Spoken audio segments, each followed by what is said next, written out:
नमस्कार दोस्तों, आज हम हिरन नदी के तट पर खड़े हैं और देखिए यहाँ का पर्यावरण कितना ही स्वच्छ और कितना ही साफ है। आशा करते हैं कि यह वातावरण, यह पर्यावरण हमारे पूरे देश को मिले। और इसी विषय पे आज हम अपने अधिवक्ता रोहित वत्स, सुप्रीम कोर्ट ऑफ इंडिया के जो अधिवक्ता हैं, इनसे बात करेंगे। आप इस विषय में क्या कहना चाहेंगे? देखिए, हमारे देश में पर्यावरण के संरक्षण के लिए समय समय पे अन्य बहुत कानून बनाए गए हैं। जिस तरीके की ज़रूरत रही है उस तरीके के कानून हमारा पार्लियामेंट इनेक्ट कर चुका है। जैसे सबसे पहले हमारे देश में कानून आया दी protection of forest act. Forest act की प्रोटेक्शन की क्यों ज़रूरत पड़ी? क्योंकि उस समय क्या हो रहा था, भारत में पॉपुलेशन बढ़ रही थी। 1927 में ये कानून आया था, तो लोग अर्बन एरियाज़ की तरफ जा रहे थे जहाँ पे मूलभूत सुविधाएं बहुत सारी थी, जिस वजह से डिफॉरेस्टेशन हो रही थी, पेड़ काटे जा रहे थे। तो एक फॉरेस्ट को प्रोटेक्ट करने के लिए फॉरेस्ट एक्ट लाया गया, प्रोटेक्शन ऑफ फॉरेस्ट एक्ट लाया। अब जो फॉरेस्ट एक्ट थी उसके तहत आप फॉरेस्ट को प्रोटेक्ट कर सकते थे, आप डिफॉरेस्टेशन रोक सकते थे, आप इलीगल कटिंग ऑफ ट्रीज को रोक सकते थे। लेकिन वाइल्ड लाइफ रिजर्वेशन का फिर भी एक समस्या खड़ी हो गई थी। बहुत तरीके की हंटिंग हो रही थी, पोचिंग हो रही थी, तो उसको कंट्रोल करने के लिए वाइल्ड लाइफ प्रोटेक्शन एक्ट लाया गया।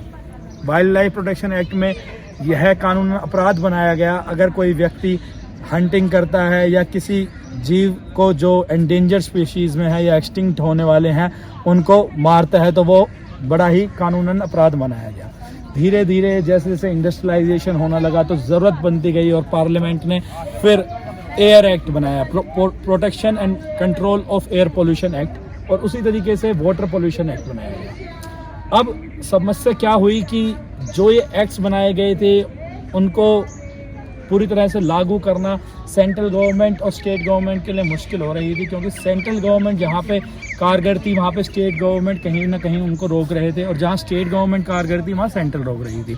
तो इस चीज़ को, पर्यावरण को बचाने के लिए और एक रूप से तैयारी करने के लिए, एक रूप से इसके संरक्षण करने के लिए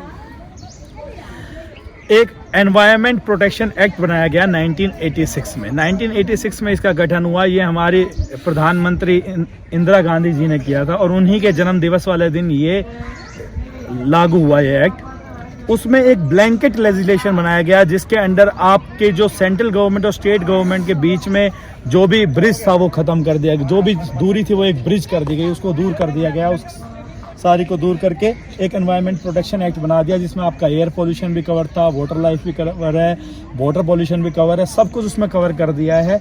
और वो एक सेंट्रल एक्ट बना दिया है जिसमें आपको यहाँ तक सजा का प्रावधान दिया गया है कि अगर कोई व्यक्ति एनवायरनमेंट को पॉल्यूटेट करता है या एनवायरनमेंट की संरक्षण नहीं करता और उसको दूषित करता है तो क्या है, उसमें क्या क्या समाधान है, किस तरीके से उसको पनिशमेंट दी जाएगी, और उसमें 2 साल से 3 साल 5 साल तक की उसको सजा हो सकती है। व्यक्ति को डिपेंड करता है कि वो किस तरीके का पोल्यूशन कर रहा है।